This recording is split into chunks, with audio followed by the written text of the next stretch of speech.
54321. It's a beautiful Sunday afternoon, Sunday, the 15th of March, 2026. Welcome to this first segment of broadcast on Apex One Radio. For those of you who love to listen to us on the Apex One Radio website, thank you so much for always doing so. Then, if you're one of those who love to listen to us from the tuning app, thank you so much. If you are on Radio Garden, thank you as well. Then, for our very good friends who love to listen to us and watch us on our respective social media handles, including YouTube and Facebook, we want to say thank you so much. All you need to do when you join the video is to share it extensively so that it touches the four corners of the world. Thank you once again. Welcome on board. My name is Ernest Kanjo, and this first segment of broadcast on Apex One Radio this Sunday is produced by Marcel. Adig. He's doing so digitally from Varsut in Germany. So once again, thank you so much. Join the broadcast and share it as extensively as you can so that we can touch the four corners of the world and spread the beautiful message of creative writing. And so today we are back on the Poetic line, and it's a comeback edition of Apex Anthology, which we started some 9 years ago. It's been a long journey. So much water has flown under the bridge. But today we're coming back in grand style so we can continue to tell the beautiful story of creative art. All right.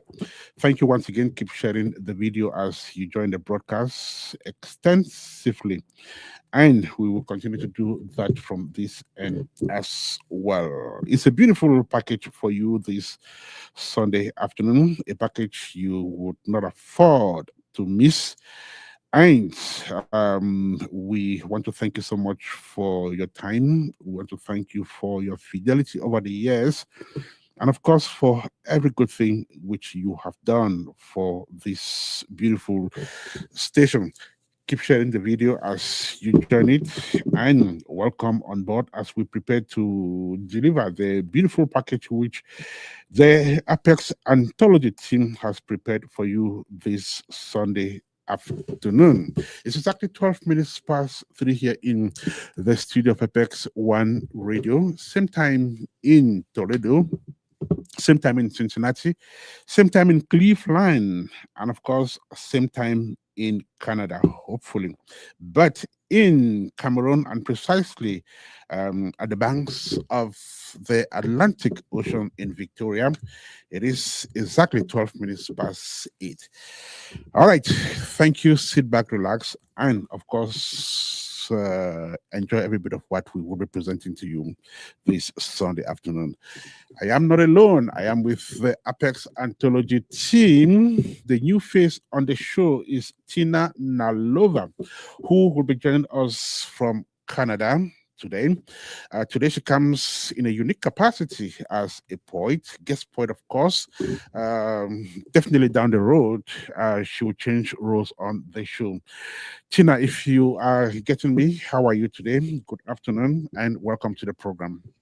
Thank you so much for having me, Ernest. I'm doing great. Happy Sunday. I hope you're doing well. Well, thank you so much. Happy Sunday as well. Our listeners would probably like to know from what city in Canada you are speaking. Currently, I'm in Toronto, Canada. Toronto. How is the weather condition in Toronto today? Uh, Lots of snow, Hmm. but a little bit of sunshine this morning. So we're hoping the snow is going to melt. A few Hmm. days ago, we had some sunlight. We thought it was spring, but no. Yesterday, lots of snow. Today morning, same. But keeping our fingers crossed for some sunshine. Beautiful. So on Apex Anthology is every weather, either snow, rain, sunshine, whatever the case, we turn all of that into poetry and we enjoy it. Sharon Turner is live from the shores of the Atlantic Ocean in Victoria. Sharon, welcome to the program. How are you today? Good evening, Ernest. Good evening, listeners from coming in from Limbe, Cameroon. I'm doing well. Hope you too. I am Sharon. Welcome to the program. Welcome back. I know we've been away from Apex Anthology for a while, but during this time, lots of things have been happening, and you have been writing as well. You have a pen that is very sharp when it comes to poetry. Well, we'll get to know about that. Iggy Mizuh is our poetic guide. He is in the United Kingdom. Marcel Adig is our producer. And of course, it is the start of this comeback edition of Apex Anthology. Sit back, relax, and enjoy every bit of what this show will be presenting to you this Sunday afternoon. And so on the airwaves of Apex One Radio, a rhythm was born. And that was in February of 2018. A quiet poetic dawn, a space for words to breathe and hearts to sing, where verses rise gently on the wings of meaning. Apex Anthology, a sanctuary of art where language and imagination never drift apart. A stage where poets gather, voices bold and free, painting emotions in lines the soul can see. Here, we have welcome voices from far and near, each poem a universe, and each poet a star. Spoken word artists, dreamers of rhyme, carving their truth into the memory of time. Poetry is life, we've always said that. It whispers, it roars, it opens unseen intellectual doors. It is emotion, intelligence, rhythm, and sound. A mirror where humanity's stories are found. It is science, it is an art, both logic and flame. History's echo and geography's name. Economics, technology, business, and more, all living in verses we cannot ignore. So every other Sunday, gather here. Let the music of language reach your ear. Join the celebration of poets and their way, where imagination and wisdom forever stay. And behind the voices, a faithful crew stands tall. Ernest, Sharon, Marcel, Iggy, Tina, and all. Guardians of stories the world should know, keeping the poetic spirit alive in their show. So tune your heart and listen closely to the story. The story of words, the story of rhythm, of creative glory, where poetry lives and voices carry their tone. It is right here on Apex One Radio and on Apex Anthology. Once again, welcome on board. So thank you. My name is Ernest, and we are set to go. And like I said, our point of the day is Tina Nalova, who's not new to Apex One Radio, of course. Tina is a journalist. Tina is one of the pioneer bloggers in the blogging space. But today she comes on radio in a completely different capacity. The capacity as a poet, a writer, and lots more. Tina, once again, welcome to the program. How are you? Thank you. I'm doing very Mm, well. Thank you so much. perfect. So, Tina, everyone knows you as a journalist and a blogger. Perhaps you had been writing poems before, but that's not what many people know you to be. So, tell us about this creative writing side of you. When did this all start? Well, let's say close friends and family members do know this creative side, Mhm, but a lot of people do know me as a journalist and a blogger and a communicator. My mhm. creative side started way back as a teenager. I remember Okay. filling those 80 leaves exercise books in Cameroon Mhm, with words. I just used to write so many poems and scripts, movie scripts, and I always had a love for it. But then with time, adulthood, and everything, I focused on my career more.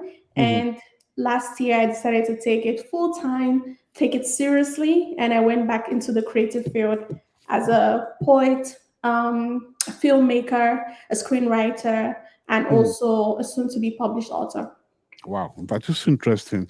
But take us back to where this all started and your inspiration. What was that inspiration? And at the time you were setting pen on paper for the first time, what was your motivation? I think it's always just been a love for words. I Mhm. grew up with three brothers, so it made it hard for me to find someone to communicate with, to bond with in the like as a girl. So a lot of times I was always in my little corner with a book and a pen, just Mhm. writing down my thoughts. And it just came from the need to communicate, to express myself. I would stare at the sky and write a poem about it, or see a flower and write a poem about it. Or if I had my first heartbreak ever, I would write a poem about it. So it was just my need to Mhm. express myself, but more in a creative light. Mhm. And then back then, I was really in love with English literature. And I loved Anti Mhm. Tang and all the Cameroonian authors back then. And I just wanted to Right. emulate that. And that's where it all came from. Mm. So you mentioned earlier that you also write film scripts and other forms of writing, novels, maybe drama, correct? Yes. Mm. Wow, that's interesting. So, how many works do you have so far, including the ones that have not been published? So currently, I have one full-blown screenplay that Mhm. I've written. I have a short film that I've written, produced, Mm. directed, and starred in, and it's Wow. currently out in several festivals in North America. I'm waiting for Mm. feedback, so fingers crossed. Okay. I have my first official poetry chapbook of 20 poems that is out to publishers, waiting for Mm. feedback. So fingers crossed as well. And I'm currently working on my first novel called Timotei. And that's taken a little bit of time because I'm trying to really work on it properly. Mhm. But I have so many works that are unpublished, but also a few that are in the pipeline of being published. But it all started last year when I took it very seriously and I joined the creative spaces to help me with that. So, yeah, those are the different creative aspects I have working right now. Tina is a journalist. She is a blogger as well. She comes from a typical writing background, written a lot over the years. And today she comes on Apex Anthology as a poet, and she's written scores of those poems which we will be presenting on this show as the weeks and months go by. This is Apex Anthology Comeback Edition, 22 minutes past 3 here in the studio of Apex One Radio. Still to come, we deliver some beautiful poems aside from our main poem of the day, which is Battle Cry. Lady Dion is at the shores of the Atlantic Ocean in Victoria, ready for that. But Tina, tell me, how would you connect journalism, blogging, and creative writing? I think it all boils down to one simple thing: words. It's just words. The only difference is with blogging and journalism, it depends on the type of journalism you're doing. If it's a feature piece or it's a news story, you have to be careful with your facts, make sure everything is to the T. But when it comes to creative writing, there is this freedom to express yourself. Mhm. There's no bounds. You can write what comes to your mind. You can create what some people might not even understand. So there's this liberty that comes to creative writing that I absolutely adore. But Mhm. with journalism, there is a structure, there is what you can and cannot do. And then with blogging as well. So it's all about words and communication and expressing yourself, but two are more tailored and more structured. Whereas Mhm. the other one, creative writing, you can be as free as a bird and just explore. Beautiful. And now the difficult question. So, creative writing in the era of digital technology, the era of social media, TikTok, Facebook, YouTube, and what have you. how do you see the future of poetry, for example? Do you think that uh, poetry will still have that grip of the audience in today's environment? Uh, it's going to be challenging. It's possible, but very challenging because we live in an era where our attention span is very short because we are Mhm. conditioned now to just swipe, and it's 20 seconds, 30 seconds. If it gets to a Right. minute, it's already maybe too long. And Mhm. so, because of that, either your poetry needs to be very gripping for the very first second, or especially if people know it's a poem. If people know it's a poem, a lot of them swipe because they're Mm. like, I want entertainment, I want drama. So it's either you rewrite your poem in a way that is not really a poem, so it can get the attention of the social media users. So it's a lot of work. Basically, it can survive, but it's tailoring it to the audience. Mm. However, if you do spoken word events or poetry events or you release a book, you have this freedom to enunciate and elongate your words and just talk more freely because you are tailoring your words towards this Mhm. audience that is predetermined or pre destined to understand what you're trying to say and welcome it. So it's very challenging in this era to do poetry and do it well. So it's possible but hard, I believe. The good thing about creativity is that it thrives in every environment. And so creativity becomes flexibility, which means that as everything evolves, including technology, so too does creative writing. Tina, I'll be back with you, but Sharon is ready for our first piece of the day. And from the seashores of Victoria, let's find out what we have as our first point. Sharon, you ready? I'm ready. All right, if you are, let's go. So the first poem of the day is Battle Cry by Tina Nalova. We walk around with scars, concealed by rehearsed smiles and prepared replies. We toe the line, for life is a battle, and we all need a cry. There is no defeat, we have to try. That is the only option. We do not give up, we cannot. For as the tunnel is dark, so too will the light be bright. And as the rain pours, the rainbow shall shine. For every yin, there is a yang. For every no, a yes. Rejection, redirection. Weakness, strength. Defeat, victory. Unison, solitary. It is our purpose. It is our drive. Not to just live, but to survive. Battle Cry by Tina Nalova. Over to you, Ernest. Battle Cry by Tina Nalova. We will definitely come back to it again, but time for us to start finding out what exactly um, Battle Cry by Tina Nalova is all about. Tina, when did you write this poem?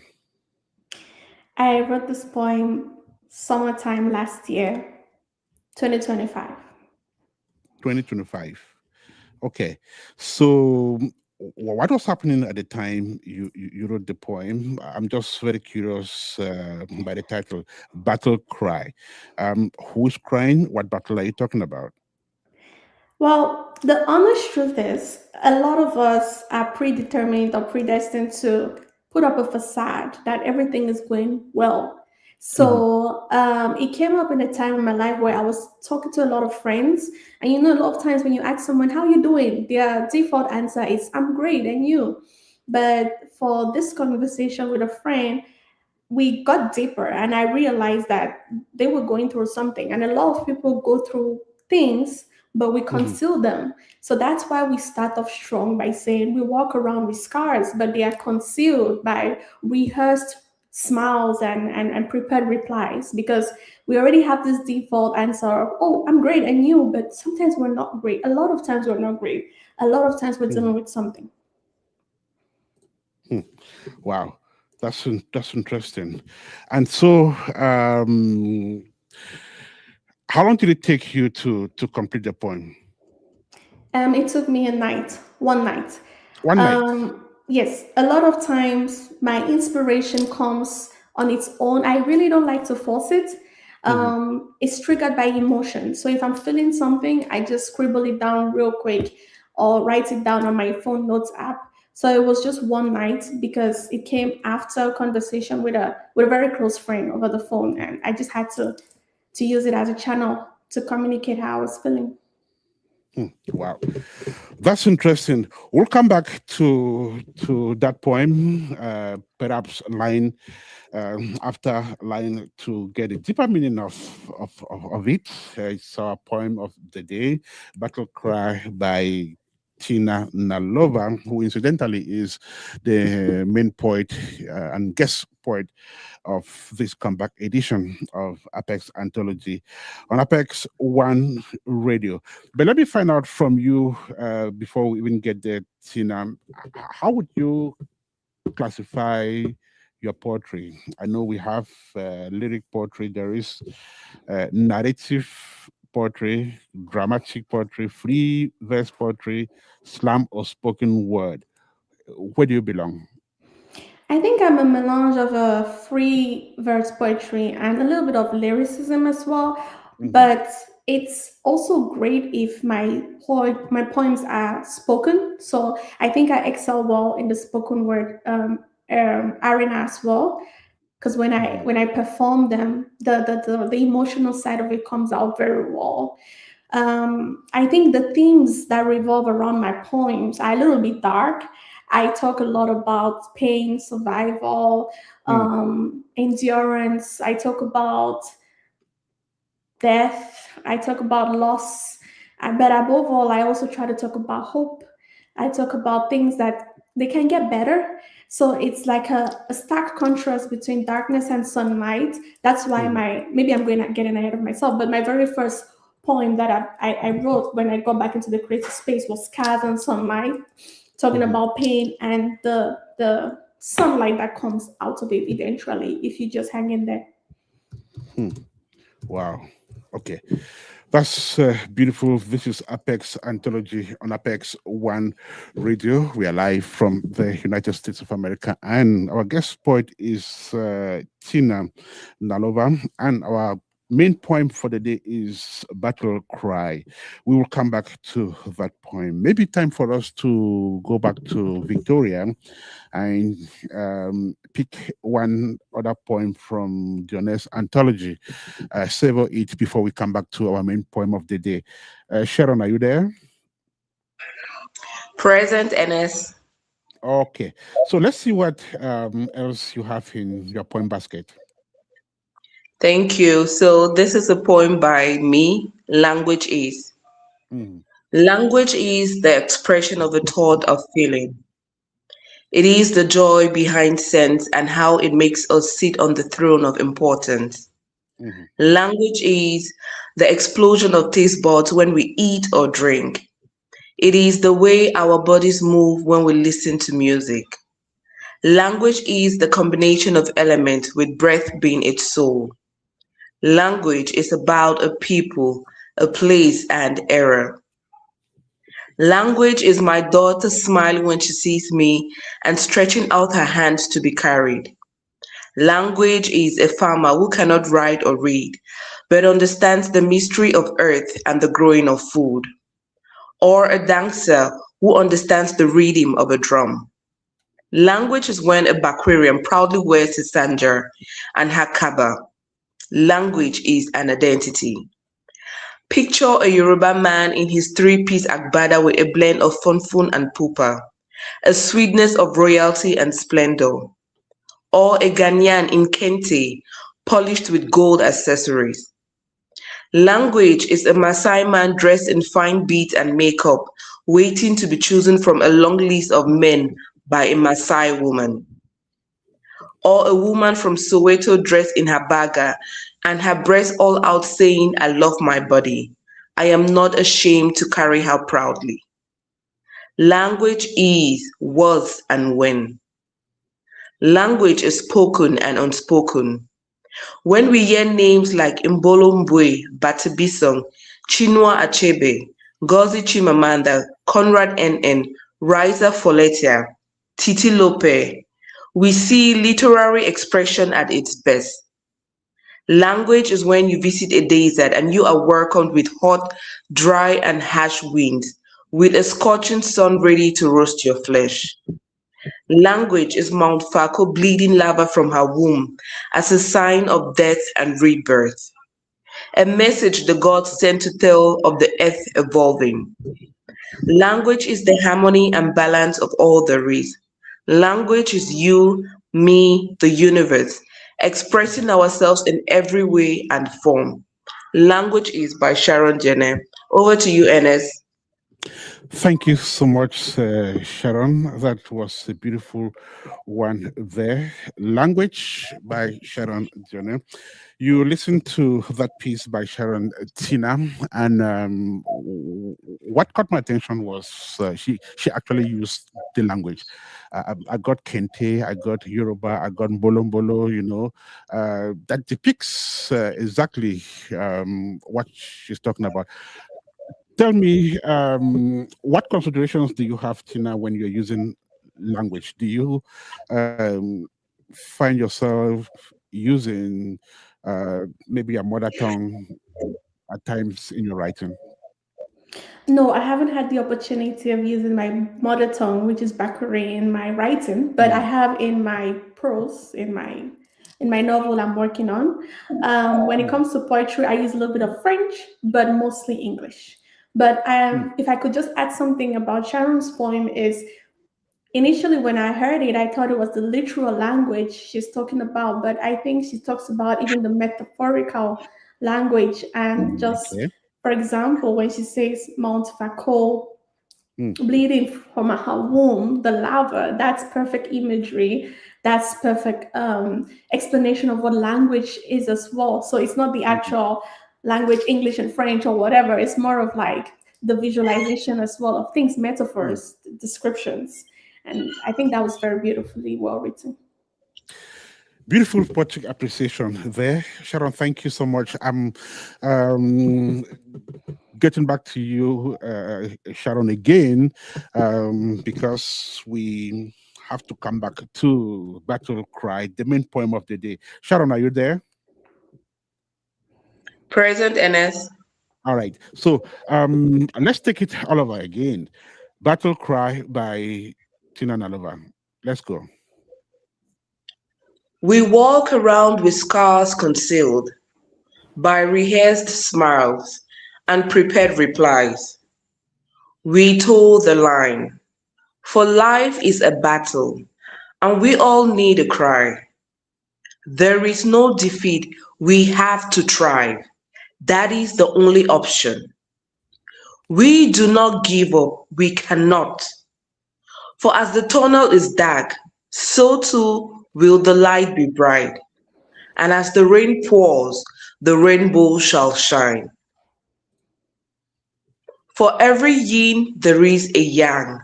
For every no, a yes. Rejection, redirection, weakness, strength, defeat, victory, unison, solitary. It is our purpose, it is our drive, not to just live, but to survive. Battle Cry Bettina Nalova, over to you, Ernest. Thank you so much, Johnny. Beautiful poem there. Not to just live, but to survive. Tina, welcome back. Thank you. All right. So when you say scars, that denote pain. So tell me, are there scars from physical wounds or uh, psychological wounds? I know you use a lot of metaphoric language in your poems. So why do you choose to kick off the first line of of that poem by painting, you know, a sad image? So to answer the first part of your question, when I was writing it, I was talking about the psychological, the mental scars. Okay. So it doesn't erase the fact that some people do have physical scars from their lives, from their Mhm. past. But what I was writing was this psychological scar that happens from trauma or pain or loss or just hardship. And to go to the second part of your question, I just wanted the truth out. I did not want to start the poem with butterflies and rainbows and happiness because that's what we do already every day in our lives. I wanted to just hit the nail on the head and start with the truth, which is we do walk around with scars. If we're being honest with ourselves and we talk to people close to us, a lot of us have dealt with or is currently dealing with something Mhm. very hard, and those are scars. And that's what I wanted to just emulate from the first verse. Let me take you to the third line of the poem, which says, which talks of rehearsed smiles. So while smiles present a signal for hope, of course, when you're smiling, it means that there's something hopeful. Rehearse here, from my appreciation, would indicate that those smiles are not genuine. Is there any kind of pretense involved in the message you're trying to pass through in that line? Yes, a lot of pretense. Mm. And I am gonna be honest and say I pretend a lot as well, especially if you're in the corporate world. A lot Okay. of times you have to put up a facade like, oh yeah, I'm great, that was everything awesome. Mm. So this smiling is not genuine, heartfelt happiness. Mhm. It's pretense, it's performative, it's rehearsed, it's to just keep people just far enough so they don't know the truth of what you're dealing with inside. Mhm. So that's why it follows immediately after my first sentence, which is we walk around with scars, and then the next line is it's rehearsed smiles and prepared replies, and the Mm. prepared replies is like, how are you? I'm great. And you? Are you really great though? Maybe the night before you got bad news, or maybe you're dealing with a heartbreak or a tough time, but you cannot say, how are you? And someone cannot tell you how are you and you say, actually I'm not fine. I Mhm. am dealing with something. It's very rare for that to happen unless it's a Right. very close friend. Mm. Okay. I would take you further down. We have this line which says, "Life is a battle." That is the only option. Life is a battle. Then further down, it says, "That is the only option." Then further down, it says, "We have to thrive." Now, these lines paint a picture of struggle. If that is the case, can you explain more? Yes, you summed it up. It's a struggle from the moment we are born. My dad always Mm. makes a joke. He says the reason why children cry when they're born is because they're like, oh my god, I'm coming to the world. It's gonna be tough, because as soon as you're born, you're already like dropped into the world, and you have things to do. You have to go to school. You have to get your degree. There's a lot to be done, and Mhm. it's a battle. You have to deal with the social part of it. You have to deal with the career, the friendships not working out, all working out. Like it's a battle. Mm. Things working out in your favor or not. The highs and the lows. So that's why I said life is a battle. It's not a straight line. Even if you are the richest person on earth, they all have their issues at some point. So and maybe that's why the play on the poem is we need a cry, because Mhm. when you think of a battle cry, it's like a chant that you say when you're going into battle, right? Mhm. And so I did a play on the word to say life is a battle and you need a cry, but I'm using the cry more in a literal sense to say sometimes you need to pause and actually just weep. mm, Like you need to cry it out, you need to let it out. And also on the flip side, you also need a cry. You need that motivation, that chance to push you through any tough time. So it's like a play on the word battle cry. And when you go further down and we talk about we have to thrive as the only option, because mm, there's no way you're gonna give up, even if life is hard. There are some people who are going through a lot of things, but they wake up every morning and they push through. mm. There's no giving up. Life is hard. There is definitely no giving up. Everyone gets up every morning and goes through something. But are we going to give up? Definitely not. So long as we continue to breathe, life continues. The struggles continue. But of course, we need to live life. We're speaking with our guest poet, Tina Nalova. She is journalist, blogger, creative writer. She is a poet, of course, main point in today's edition of Apex Snapshots on Apex One Radio. If you are just joining us, welcome on board and be as creative as uh, the Apex One Anthology team. 15 minutes to 4 here in the studio of Apex One Radio. Marcel Adig is the producer of this edition of Apex Anthology. Iggy Mizuh is our poetic guide. Sharon Dion is recital person for the show. And of course, my name is Ernest. Tina, let's go further down and uh, touch more lines. You say in this line that the tunnel is dark and that as the rain pours, the rainbow shall shine. So what I notice here is you painting a melancholic picture, uh, yet you quickly shift it to hope. And you talk about the shiny rainbow, which indicates that hope. So tell me, are you trying not to be a poet of despair, even when you paint those melancholic pictures? I try to balance up things. So just explain how you're playing out with this. Yes. I'm not trying to be no motivator. I'm trying to just express what life is, because if you have 8 months of the year that are Mhm, terrible, there would maybe be a month that would be good. mm, So I try to say, even though things are hard, eventually there's gonna be a moment that is good, and that it could be the littlest moment or it could be the mm. biggest moment. Basically, that's what I'm trying to explain. But it's also a play on words, because Okay. the tunnel, there is always a figurative thing that we say there is a light at the end of the tunnel. So when I Mhm, say as the tunnel is dark, so too will the light be bright. I'm basically saying as the tunnel is dark in your journey, the light mhm, that is at the end of that tunnel will be very bright.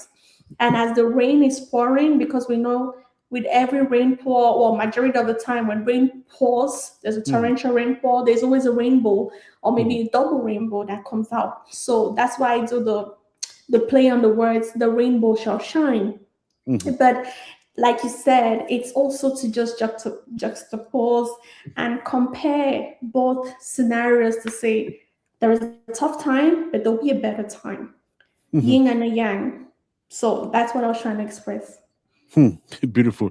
This juxtaposition continues further down, and I got really interested, you know, um, from this portion of the poem where you used single words, juxtapositioning them. We see rejection, redirection, we see weakness at the same time, we see strength. There is defeat, which is immediately followed by victory, right? There is unison and solitary. There is purpose, there is drive. So this is a beautiful play of words, positive, negative. Tell us what you're trying to achieve here. Sometimes I believe the most powerful impact you can have is not saying so much. I Mm, feel like there's strength in just holding back. So in this format that I chose to write, I wanted the words to just carry the message of the poem, and I wanted them to be just juxtaposed next to each other, compared next to each other, where it's very simple. With every defeat, there is victory, yin and the Mm, yang. Basically, I'm saying if you're feeling weak, you're gonna feel strong. If you feel strong, maybe you're gonna feel weak the next day. If you're defeated, there might be victory later on coming on. If you are alone, you might find a community. If you're having a community, you might end up being alone. So mm, basically, life is a battle. You don't know what's going to be thrown at you at any moment, but you just hang in there and you navigate regardless, because you cannot give up. You have to keep going. And if my chapbooks, or when my chapbooks get published, that is the main theme of my chapbook, which is the reality. I don't sugarcoat things to say everything is nice. I like to talk about the hard stuff, the difficult moments, and also saying, you got this. It's going to get better. Hang in there. mm. That's so beautiful. This is Apex Anthology on Apex One Radio, comeback edition, reaching you this beautiful Sunday afternoon, Sunday, the 15th of March, 2026, with the entire team on board. Tina Nalova is our guest, author and poet. She is the poet of the day, and our poem of the day is Battle Cry. Well, we're going to take a break from Battle Cry. Definitely, when we come back, it will be the last stretch of this poetic journey. Let's go back to Victoria and see if we have one last selection from Dion's basket. Johnny, are you there? Present NS. Okay. So, do you have one more for us? One for the road, of course. I have Eat and Let's Go by Iggy Mizuh. Let's go. They say the trouble today is war. I see the world today to hit the wall, as violence isn't incited by victims, but by those who affront the victims. Whether you agree or you disagree, just eat and let go. The dispute isn't about those shot, gunned down, and who have gone ahead to either heaven or hell, but guns as tussles carry on everywhere. The pest is with gums, gun brokers, gun makers, so are gun suppliers. And the weather today, don't panic. Just eat and let's be on our way. Today a mouse marks a fowl, a fat cat. After I spotted a dog chasing a dog, thinking of those that want peace, even of those that wax and wane it.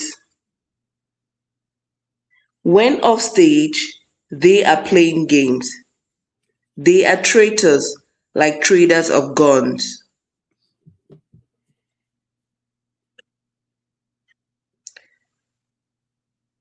A minute. Whether that makes any sense to you, just eat and let's keep going. Guns don't like dust or to gather dust. So is the pressure on traitors and dealers to do something, anything to stir the pot. Paddle the bicycle to stay on the road.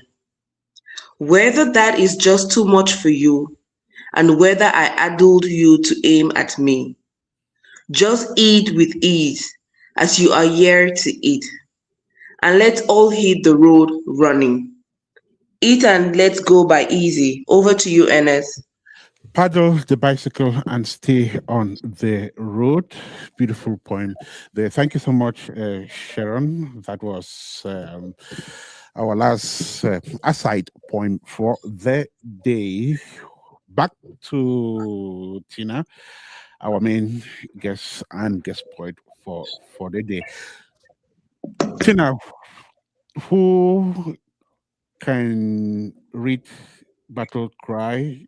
Who are you targeting with this poem? I would say I'm targeting the everyday person. I'm Mhm, targeting the everyday person who is waking up 6 in the morning to go to work, or the new mom who's probably breastfeeding till 3 in the morning. I'm just targeting an everyday human who's going through something, who has gone through something, and saying, yes, you have, but eventually it's going to get better, or eventually it did get better. It's just, it's more of an emotional point, just to motivate, to acknowledge and motivate just the everyday person. mm. If you wrote this poem in less than a day, it means the process was smooth. Did you have any setbacks while you were writing this poem? I've spoken with poets who told me they spent months on just one poem because their feelings kept, swaying them from one end to the other. Inspiration kept coming on and off. So tell me about your experience writing this one. This one was pretty straightforward because, Mm, like I mentioned earlier, it was a conversation that triggered an emotion, and I just mm, had to write it down. But I do know that there are so many of my poems that took more than a day, mhm, months, where I would start and leave it and come back to it because it's touching a nerve or triggering something in me that makes me very vulnerable, and I have to come back and make sure that I'm communicating exactly how I'm feeling. So in this case, it's just a straight, short poem about acknowledging what we go through and motivating people that eventually gets better. But mm. there are other poems that are very delicate and hard to read. There are some poems that when I write them, I don't read them back because Mm. they're very heavy, and yeah. So, is this one of the poems you can be caught reading over and over? Yes, I'll read this one over and over. I'll perform this one over and over. This is it's a straightforward poem. This is Mhm, a poem just to tell people it's gonna get better.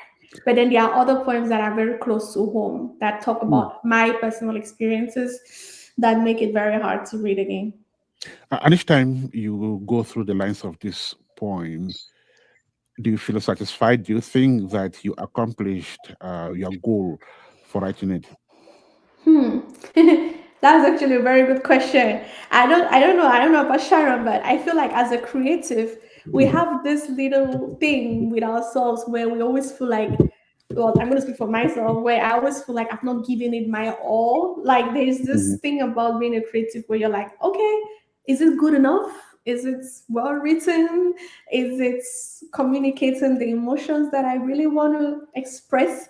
There's a self doubt, especially because it's something coming from you to the world. So you are very protective of it and you're very like self-critical. But I would say for this one, I think I communicated what I wanted.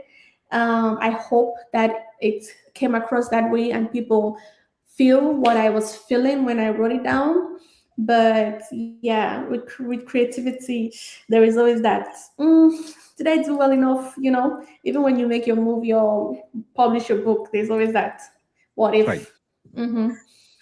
So if someone has read this poem already and reacted, what did they say about it? Oh, yes, I have a few people who have read it in the creative space. They Mhm, love it because, especially of the line that you mentioned, the juxtaposition, the yin and the yang, and the defeat and and successes. Because when I perform it in on stage or on social media or wherever, it's very like it's like poignant. You're reading mhm. and it's like you're hitting something and there's a pause and you're dropping the next line. So it was very impactful for them and they liked it. So I didn't get, thankfully I didn't get any bad feedback. But yeah, I'm glad they liked it, and it was a good experience. Yeah. All right. Project wise, where do you intend to take this poem to? So this poem is part of my chapbook. So my Okay. chapbook is a collection of 20 poems. It's part of my Mm, chapbook that I'm about to publish. That is in the hands of publishers now. It's part of, mm, it's one. It's like a grain of salt in a sea of work that I've worked on over the year. And I'm really looking forward to mm. it. Hopefully, it turns out great. So publications are on the way. It has already been performed on social media and in person, but having it officially published in a body of work is my next goal. Hmm. Beautiful. This is Apex Anthology. We have just negotiated the last band of this poetic journey on radio, during which time we had Tina Nalova as our guest poet. We've also listened to some beautiful pieces, including those written by Iggy, Mizuh, and Sharon.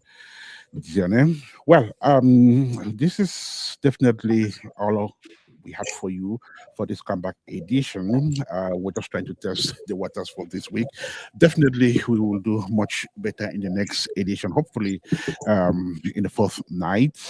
But for those of you who didn't watch the show live, you may want to go back to it on Facebook and YouTube, watch it over and over. It was full of information, full of beautiful poems. So, Tina, we are about to get to our final destination. What would you say have been your pitfalls or your challenges so far in this creative journey? um, I think the biggest challenge for me was to, I think my writing is very heavy. So I used to Mm, worry if it's going to be too much for people. The content can be very sad, melancholic. mm, So I was worried. I was like, maybe I should write something upbeat, something beautiful. Maybe I should write about love and kindness and mm, happiness. But that is not my state of mind a lot of times when I'm writing. So that was my biggest challenge, was just write what you want to write, and there will be an audience regardless. So I just had to write. And I think once I overcame that, my creative juice just kept coming, and I was able to just continue my journey. Perfect. Tina, I want to thank you so much. Just before we go away, we will ask Lady Sharon Jonah again to give us another recital of Battle Cry for the sake of those who are joining the show at its tail end. Thereafter, we'll be saying bye bye to our audience. Sharon, are you there? Present, Ernest. All right. Battle Cry by Tina Nalova. We walk around with scars concealed by rehearsed smiles and prepared replies. We toe the line, for life is a battle, and we all need the cry. There is no defeat, we have to thrive. That is the only option. We do not give up, we cannot. For as the tunnel is dark, so too will the light be bright. And as the rain pours, the rainbow shall shine. For every yin there is a yang, for every no a yes. Rejection, redirection, weakness, strength, defeat, victory, unison, solitary. It is our purpose, it is our drive. Not to just live, but to survive. Battle Cry by Tina Nalova. Over to you, Ernest. It is our purpose, it is our drive. not to just live, but to survive. Thank you so much, Sharon. And with that, we are putting a full stop to this comeback edition of Apex Anthology on Apex One Radio. Tina, thank you so much for having been our guest on the show. Thank you so much for having me, Ernest. Thank you so much, Sharon, for reading. And thank you for your appreciation, Ernest. It was a pleasure. Marcel Adig was the producer of this edition of Apex Anthology on Apex One Radio. Our content manager was Sharon Dion. Iggy Mizuh was our poetic guide. And of course, my name is Ernest Kanjo. We will be back with you in 2 weeks for yet another edition of Apex Anthology. Until then, keep being creative. Bye for now, and may God bless you.